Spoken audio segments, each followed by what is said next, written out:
BandannaGramma here with part 7 of my series, My Faith Journey. If you haven't seen parts 1 through 6, please go back and watch those first. Now, where I left off was we had moved to Maryland, and my husband had started teaching in a Christian school in Maryland. It was a nice school. We enjoyed it very much. Loved all the people there. He and the principal got along great, and the other teachers. It was a really good fit. And the kids got to go to school there at no cost because he was a teacher and the salary was so low. So that was part of the compensation. We had decent health care coverage. I continued to babysit, and I continued to do my couponing and refunding and selling my manual. Mick got part-time job after school, doing various things, and in the summers he had to work because when school was out he didn't get paid, so every year it was scramble to get a job to cover those months when school was out. And while we were in Maryland, I had 2 more daughters, and that brought our family to its completion with 7 children. The 2 boys were the oldest, and then 5 daughters in a row. So we rented one house for 2 years, and then we moved and rented a different house for 3 years. And our heart's desire was to buy a home because it was just too hard paying rent when every year rents would go up, up, up, and up. And we just thought all this money should be going toward buying a home of our own. When we were new Christians, we had given away a car when we had gotten a new car. This is before Mick went to college, and he was earning money at Ford Motor Company. And you know, the Lord says that if you give something away, you may be blessed 10 times over. Well, we found that to be true with this car, because during our Christian school teachers' time, we counted up how many cars people had given to us, and it was 10. And we thought, wow, you know, we gave away 1 car and the Lord blessed us 10 times over, because once we went into Christian education, it was hard to afford a car. And we found that over the course of our years doing that, people had given us 10 different cars, in which we in return either gave away or ran them into the ground because, you know, secondhand cars. So that was a blessing right there. And we started praying and hoping we could buy a home of our own. And money was so tight. And we found a realtor in the church who said he'd work with us, but he had his doubts too. Because first thing he said to us, well, you can't afford it. And I said, no, we can't, but God can. So we should look and see what happens. And he said, okay. So he started looking for houses for us, and we looked at a few. And then we found this one that we thought would work. And yet we had to come up with a $5,000 down payment, and we didn't have it. So we were pretty set on just letting it go, saying, well, this must not be the timing, when we got word from someone in the school that some people had gotten together and come up with $5,000 so we could put a down payment on our house. So the next thing we had to do was qualify for a mortgage. So our real estate agent was not too confident that we would be able to qualify for a mortgage. So he went with us, and we went and sat with a bank personnel that was going to, or was it a mortgage lending company? I don't even remember. But we sat with these people, and this fellow was interviewing us, and he wanted to go over our finances. So we asked Mick what his salary was. And I think at that point it was like $26,000 a year. Very low. And then the size of our family. And then he asked about our debt. And he said, what do you owe in credit cards? And we said, 0. And he went, And he says, what do you owe on a car payment? And we said, 0. And he asked us, what other debts do you have? And we said, 0. And he looked at us and he said, how are you surviving? And then our real estate agent spoke up, and he said, I want you to know something. He said, these folks have a low income, yes, he said, and they have an income so low they even qualify for food stamps, but they refuse to take them. and they pay every bill they have, and they don't ask the government to help them with any of it. And the lender was very impressed with that. And he told us he was going to do everything in his power to get us a mortgage. And he figured out what we maybe could afford and the price of the house we'd have to look for. And he was going to approve it at that amount. So we were very happy that the Lord blessed us in that way, that he gave us the conviction to live within our means as low as it was. Yes, sometimes with help from the faith community, because Mick was teaching in a Christian school and his people appreciated him being there. But that we didn't live beyond our means, that we didn't run up credit card debt, because if we couldn't afford it, we didn't buy it. We had to say no a lot to the kids. I sewed a lot. I made a lot of their clothes, or we shopped at Goodwill. And nobody knew. The kids looked good. They did need uniforms for the school they were in, but we always went to the uniform exchange and just got them there, and we didn't have to pay a lot for that. So I lived very, very frugally, and we did that. We bought the house, and when we went to the settlement table, we thought everything was going to go smoothly because we had the $5,000 down payment. And our realtor friend had inadvertently made some kind of mistake in the figuring, and we were like $2,500 short of getting in the house, and the deal was about to fall through. And our real estate friend said, I'm going to waive my commission, put my commission toward the house, and let them get in it. And that's how we got our home. This home was through that realtor and the good folks at the Christian school that helped us get in. And every month it was a real challenge to meet that mortgage payment, because back then interest rates were high. Interest rates were, I think it was 14 something percent. That is high. Now, thankfully, over the years that passed, we were able to refinance and bring it down, and we paid our house off in record time, just because we lived so frugally and put all the dollars we had extra toward paying off that house, which is a smart thing to do. So we found out. So that was a good thing. Now, some challenging things happened to us here in Maryland. The school changed the administration, and different people were on the board than were on originally, and the school started taking a different direction. Whereas it started off a very simple grassroots Christian school, reaching out to the community and those who lived nearby and trying to keep tuitions low. In our view, it started turning into more of a fancy prep school with a much higher tuition, not as many scholarships, and the thrust of the emphasis just didn't seem to fit with our philosophy anymore. And there were people who made demands upon my husband that he didn't feel he ethically could go through with, and it was a real challenge. And it came to the point where he decided he couldn't stay any longer at that school. So he started looking for another job.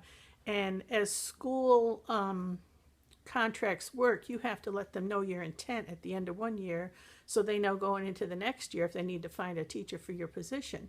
But in between that time, we had other problems. Now, when he first started having trouble at the first school, he was an avid runner. And one day he came back from running and he said, I don't feel right. And he said, just something's not right. And so I told him, you better go get checked out. So we went to the doctor, and the doctor put him on the treadmill, and he wasn't on it 30 seconds. He said, stop. And he got him off it. He said, you need to go to the specialist. He said, we see things here we don't like. And he was going to send him by ambulance. So we went to the specialist and the cardiologist, and he said that my husband needed to go in to have a catheterization done. So he went in and had a catheterization where they inject the dye into your arteries and take a look at it. And it showed he had a 90% blockage of what they call the widowmaker, the left anterior descending artery to the heart. And that was so frightening to us. It's called the Widowmaker because it could very easily kill him. So they wanted him to right away have an angioplasty done, where they put the balloon up the artery to the heart and expand the balloon to open up that blocked space. They told him that it would fail within 6 months if it was going to fail. And sure enough, almost to the day, 6 months later, he knew something wasn't right, went back to the doctor. This time they said you need to have the rotor-rooter job done, where they put some kind of little tool drill thingy up the artery, try to drill out that plaque, and see if that will keep it clear. Again, almost 6 months to the day, he knew something was wrong, and he went back to the doctor. And now the doctor said, we're not fooling around anymore. You're going in for bypass surgery, double bypass surgery for 2 different arteries. And where they open the chest up, crack the sternum. Very scary time for us. He was a young man. He was 42, I think. And very active, running all the time. No one ever expected it would happen to him, but he had a very bad family history. He had a brother who died at 49 from heart disease and a sister who had bypass surgery. So we had to face the facts, and he went in to have that bypass surgery. Now, while he was in the hospital, I was running back and forth for a while to home, and my oldest daughter, Mandy, our 2 oldest boys were away at college, and my daughter Mandy was helping hold down the fort while I was running back and forth to the hospital until my parents could get there. And she was a blessing. She was always a responsible person, and she was getting the lunches ready for the kids to go to school in the morning. She was actually putting the little notes in the bags like Mom used to do, and drawing the little pictures on the lunch bags like Mom used to do. She was great. And then my mom and dad came down to stay at the house with the kids while I stayed over in D.C. for the time I had to stay while Nick was in the hospital having this surgery done. The bypass surgery went well, and he began to recover. Our 2 boys decided to come home from college while Dad was recovering so they could help out. And they actually took a year off from college that year.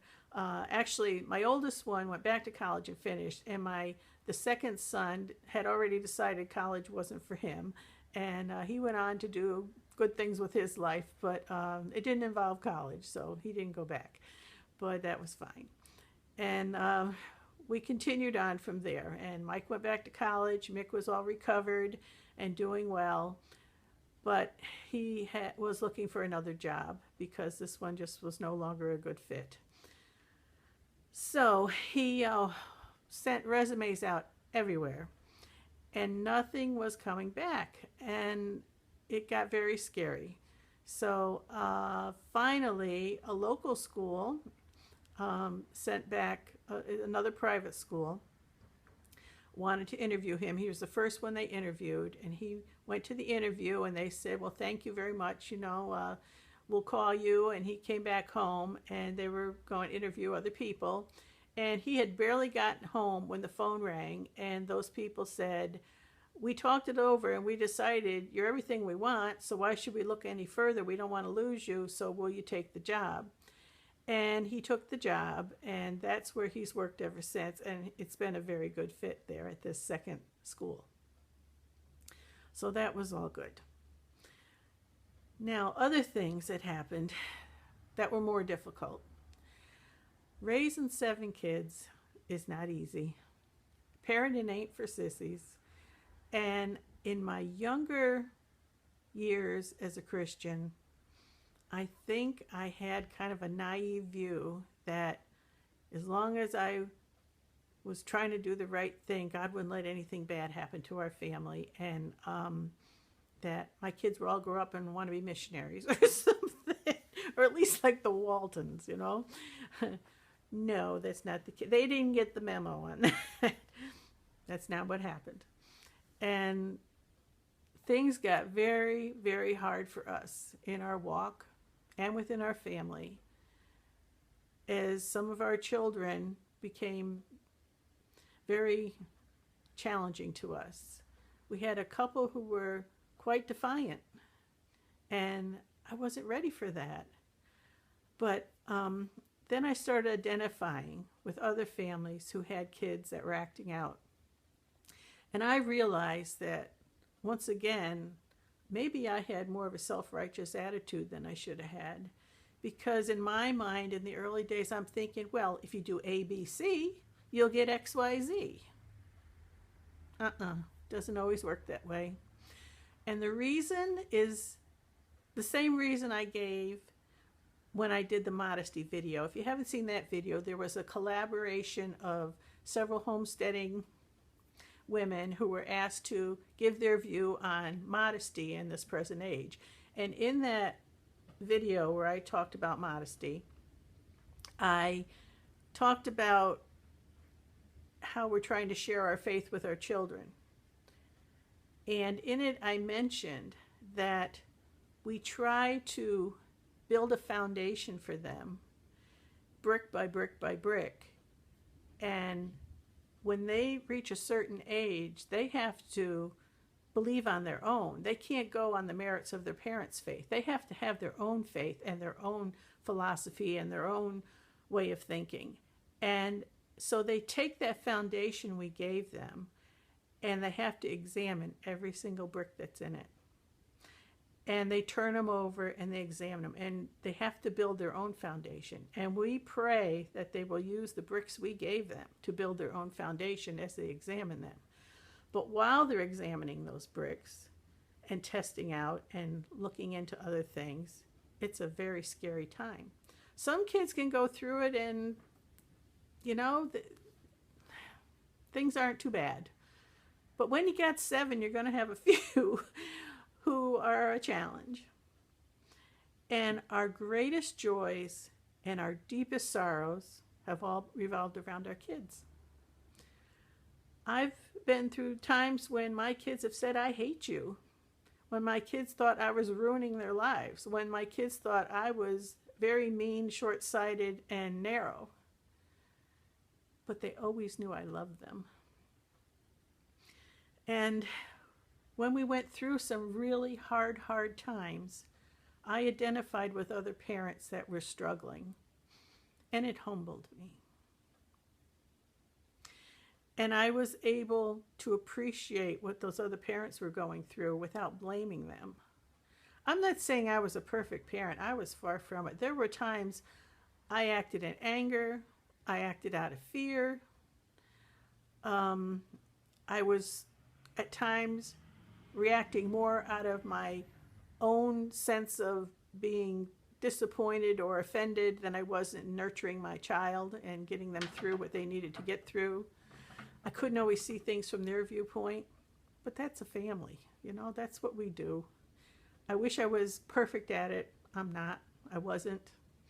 And when some of these issues with our kids were very serious, I couldn't help but wonder if I should blame me because of the times I wasn't perfect, or blame my husband at the times he wasn't perfect. And there's a danger, because our marriage went through another rough spot during this period of time when some of our kids were acting out in serious ways. And I looked at other families and saw the same thing happening. And I had to go back to my roots and say, the God on the mountaintop is the same God that's in the valleys. And the most beautiful flowers grow in the valleys. So I grew in the valley, and it was so hard. Some parents go through things that they never imagined they would have to go through as believing Christians because of a naivety in their early faith. And yet God brings us through those awful hard times. What do you do when things happen that you're totally unprepared for and don't think you'd ever face? What do you do if you're told your child has a physical or mental or emotional problem, and you don't, it's like it's inherent in them? How do you fix that? Of course you pray, but I just don't know how parents handle all these things without leaning on God. We've had a child run away and not know where she was for a long, long time. And I was a hands-on mom. My heart was with my kids everywhere they went. There was a big hole, and I was an emotional wreck. Now, during one of these very dark times of raising our kids, we had one child, the one that was running away and acting out so bad. We had to have her placed in a facility for her own safety. And we would go there for counseling with her. And at one point with the counselor there and with us, she said to me, "Mom, I was afraid once I started acting out and did some of the things I did that you wouldn't be able to love me anymore and you would turn your back and let me go." And I looked at her, remembering that this was the child that I was expecting when Mick was at college, and how I had gone through some turmoil realizing I was pregnant again. And I said to her, when I was presented with the choice of aborting you when I was pregnant with you, I didn't abort you then, and I'm not going to abort you now.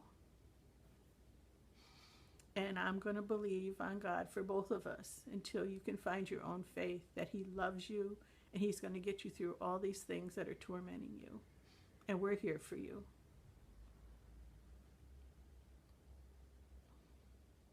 God can use all the parts of our lives for good. And I've had children tell me, "I hate you," and telling me I was wrong in my viewpoints and my opinions and how I was trying to lead them. And I had doubts sometimes that maybe they were right, you know. But I want to tell you that those same children have come back to me now that they've grown. And some of those deepest sorrows turn to my greatest joys. When a child would come back and say to me, "Mom, I don't know who that kid was either. I don't know what I was going through. I don't know what I was thinking. But I want to tell you, Mom, you couldn't have done anything different. It was something burning in me that I had to learn. And you did the best you could, and you couldn't have done any better. And I love you now, and I appreciate you." I didn't think that day would ever come. So parents, hang in there.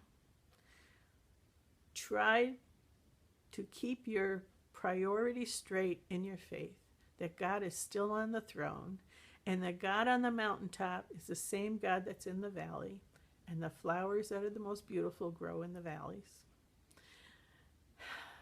And He will honor His promises, and when they are old, they will not depart from it. I'm still waiting on some of them, but I'm not giving up the hope. I'm not giving up my faith that God is still at work in their hearts and in mine. I've still got a ways to go. So I just want to encourage you as parents not to get haughty or complacent, to always tell your children and let them know you are with them and you love them. Hold firm in your convictions as you feel in your heart God is leading you, and trust God to get you all through it. And even when you go through deep, dark times, and we've had some that I won't mention out of respect for my kids, but we've been through deep, dark times, and God has taken those. And even though there's some baggage that comes along with it and some consequences, He has used that for something good. Maybe even just to humble me. I don't know. I don't think He caused the problems so I would be humbled. But I believe He can use these bad things we go through to work a good work within us. So I'd rather go through them with Him than without Him. Yeah. So I'm going to end there, and I'll see you next time in part 8 of my faith journey.